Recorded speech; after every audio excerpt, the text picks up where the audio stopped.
Fala pessoal, meu nome é China Rambucão, esse é o Me Acabei de Ler, sejam bem-vindos a mais um vídeo aqui do canal e hoje vamos de tag, a tag da vergonha alheia. Se você é novo por aqui, já deixa seu like, se inscreve no canal, ativa o sininho para receber coisa nova 2 vezes por semana e manda nosso conteúdo para o máximo de pessoas que gostam de literatura, que gostam de ler, que você conheça. Isso ajuda demais o canal a continuar crescendo. Se você quiser acompanhar mais de perto o dia a dia do canal, projetos futuros, leituras em andamento, percepções em tempo real das minhas leituras, é só seguir no Instagram, @meacabeideler. E claro, aquele pedido de sempre, se você for fazer qualquer compra no site da Amazon, Americanas ou Submarino, pode ser o amaciante do mês, ou sei lá, um kit de panelas para dar de presente, usa o link do canal e está na descrição do vídeo, você não vai pagar nada mais na sua compra, porém o Booktuber aqui recebe uma pequena comissão. A maravilhosa Paula Alexandra do Livros e Fuxicos fez essa tag recentemente, ela conta de 8 perguntas, é super curtinha, e é basicamente aquela velha história de lembrar o que acabamos de ler, ou lemos há muito tempo, e no final das contas nós nos arrependemos um pouco do que sentimos na época. Não que a gente se arrependa, mas que bate aquela vergonhinha. Sabe aquele momento que você está lá, deitado para dormir, prontinho, de dentes escovados, e você pensa, meu Deus, eu não acredito que eu favoritei tananã. E é mais ou menos por esse caminho que nós estamos indo. Existem alguns livros que são assim para mim, e eu reuni eles por aqui hoje. Eu não me arrependo de nada que eu li. Não, tem coisa que eu me arrependo. Eu não me arrependo da maioria das coisas que eu li. Porém, às vezes, dá aquela vergonhinha?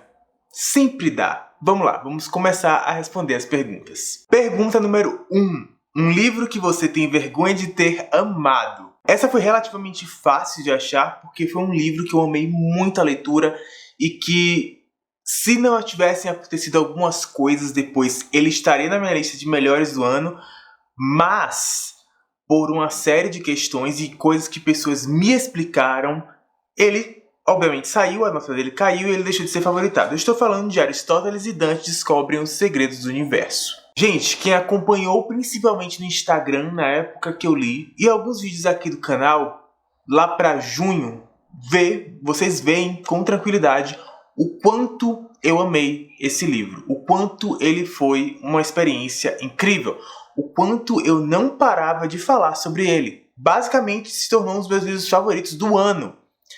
Até que algumas pessoas vieram conversar comigo sobre o tópico transfobia que existe nesse livro. Não apenas o livro tem questões e momentos transfóbicos, como o próprio autor se mostrou uma pessoa intolerante e bastante reacionária com essa questão, sabe? Então, quando eu fui vendo as coisas, o livro foi morrendo pra mim pouco a pouco e eu sinto vergonha, uma leve vergonha dos vídeos que eu fiz em junho, ou seja, foi outro dia. Só que na época eu não tinha essa visão do todo, então quanto mais a minha visão das coisas aumentava, quanto mais o meu conhecimento crescia sobre a situação do autor e do livro, mais forte isso ficava e eu acabei perdendo o gosto por ele, nem li o segundo e nem pretendo ler. Pergunta número 2. Um romance problemático que você vergonhosamente ainda ama. Esse foi tranquilo de achar, tá? Eu estou falando de Enraizados, da Naomi Novik. Eu dei 5 estrelas, favoritei. Eu continuo com 5 estrelas de favoritado. Esse livro é baseado no folclore, se eu não me engano, eslavo. Eu posso estar enganado, tá? Mas se eu não me engano, é eslavo. E eu amei a história. Ele conta a história de um vilarejo que é assombrado por uma floresta, que é uma floresta amaldiçoada e que tem vida própria e que pouco a pouco vai tomando conta de tudo ao redor. E o que protege este vilarejo desta floresta é um mago, um bruxo chamado Dragão. E a cada 10 anos, Dragão escolhe uma moça de uma certa idade para ir passar 10 anos com ele. Ninguém sabe exatamente o que acontece entre Dragão e essa moça até que o livro começa. Obviamente, trazendo a sinopse, você já percebe que eles podem ter um relacionamento amoroso ali, uma fé, sabe? Uma paixonite, alguma coisa assim. Você sabe que isso vai acontecer, você conhece o roteiro, eu conheço o roteiro, qualquer pessoa conhece o roteiro.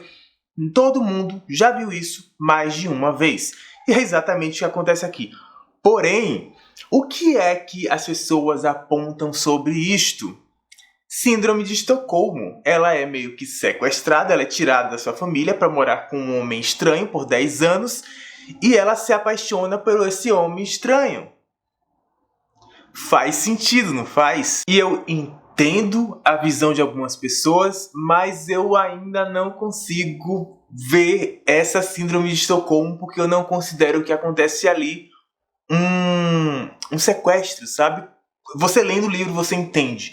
Eu dando a sinopse parece um sequestro, mas você lendo o livro, você entende que não é um sequestro. Porém, algumas pessoas apontam como síndrome de Estocolmo neste relacionamento. Pergunta número 3. Um autor que só faz o fã passar vergonha. Todo mundo sabe que eu cresci lendo Harry Potter, ele foi extremamente importante na minha vida como leitor, como pessoa, ajudou na minha formação como adulto. Eu respirava Harry Potter, principalmente, sei lá, dos 13 aos 17, 18 anos. Então, obviamente, J.K. Rowling, que eu acho que ela fica buscando oportunidades para ferir as pessoas, principalmente no Twitter. Então, é um dos motivos, inclusive, de eu falar cada vez menos de Harry Potter no canal, é esse comportamento, essa postura dela. Pergunta número 4. O boy lixo que um dia conquistou o seu coração. Esse vai ser controverso. Tá? Esse vai ser muito controverso. Quando eu falar isso, as pessoas vão ficar chocadas. Porém, eu vou me explicar. Eu estou falando de Mick Riva, de Malibu Renasce, da Taylor Jenkins Reid. Sim, ele é um lixo. É um homem, assim, detestável. O tipo de pai ausente que abandona os filhos. E eu entendo que ele é um dos personagens mais bizarros e tóxicos e abandonadores de lar de todos os tempos. Mas, lá no início, quando ele era devotado para a família, ou pelo menos tínhamos a sensação de que ele era devotado para a família, eu torcia por ele e eu gostava muito dele.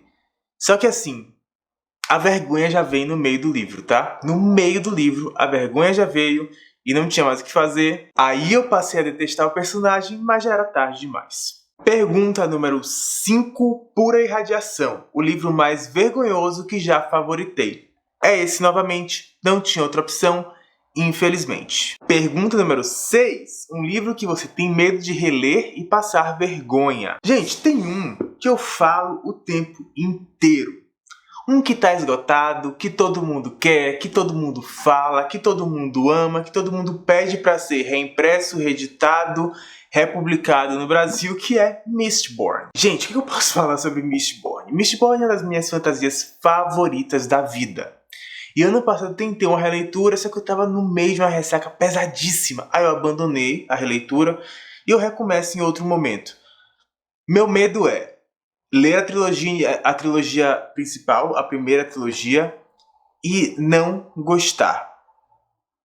Esse é o meu medo. Não é por ser problemático, inclusive não acho que seria. É um livro extremamente bem escrito. O mundo, o universo que o Brandon Sanderson constrói é absurdo. Eu acho que o ponto forte dele é o universo, mas eu tenho medo, não de ter vergonha, mas eu tenho medo de reler e pensar assim, nossa, não é tudo isso.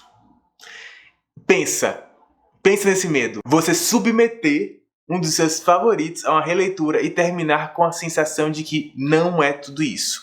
Esse é o meu medo. E por isso, talvez eu não releia ele tão cedo. Pergunta número 7. A adaptação literária mais vergonhosa de assistir. Gente, só tem uma. Eu não consegui passar do primeiro episódio, que é Gente Ansiosa, do Frederick Backman, adaptado pela Netflix. Aquilo foi uma das coisas mais ridículas que eu já vi na minha vida. Chegava a ser patético. A forma como o humor foi adaptado foi uma das coisas mais ridículas que eu já vi. Todo mundo estava esperando a série há muito tempo. A Roku, inclusive, publicou Gente Ansiosa no Brasil justamente quando a série seria lançada. Mas a série é muito ruim. É muito ruim. É uma coisa assim, quem não gosta do livro, porque esse livro não é para todo mundo, odiou a série também. Mas nem quem gosta do livro gostou minimamente da série. Ela é muito ruim, gente. Eu conheço poucas pessoas que foram até o final com ela. É vergonhoso. A forma como o roteiro foi adaptado, como o humor foi feito, foi ridículo. Eu odiei. Odiei assim, com a boca cheia, sabe? Pergunta número 8. Todo mundo tem vergonha de ter lido e amado, mas você não. Para responder essa, eu vou ter que ir num caminho similar à da Paola, que é Crepúsculo. Eu li o primeiro Crepúsculo na época, lá com meus 14, 15 anos, eu amei. Eu li o segundo, que eu não lembro agora o nome. Eu gostei, o terceiro eu já não gostei e eu não dei continuidade à série. Mas o primeiro, naquele período em que eu era completamente dependente do material de Harry Potter, um livro surgiu e me ganhou a ponto de eu ler 2 continuações dele. Antes de ler o segundo, se eu não me engano, eu reli Crepúsculo. Daí você tira. Então eu podia ter vergonha, porque muita gente teve. E realmente quando você vai olhar hoje em dia, fica a desejar em várias coisas. Mas na época em que eu relia Harry Potter, foi um respiro, sabe? E eu realmente gostei no primeiro momento que eu li. Foi mais material literário quando, por exemplo, eu peguei Artemis Fowl e completamente não funcionou pra mim. Eu detestei. Eu tentei o segundo e eu detestei mais ainda. Então, assim, neste momento em que eu comparava tudo com Harry Potter, eu tentei ler o Hobbit na época também e eu abandonei, sei lá, em 20 páginas, 30 páginas. Então, nesse momento em que eu era extremamente dependente do material de Harry Potter e de coisas similares, Crepúsculo foi muito bem-vindo. Então, não tenho vergonha de ter lido e de ter gostado na época. Então é isso, pessoal. Estas foram as minhas respostas à tag. Agradeço a Paola por ter criado. Um beijo grande. Fiquem aí com o Ronco de Dercy que nos acompanhou durante o vídeo inteiro. Beijo grande. Tchau, tchau.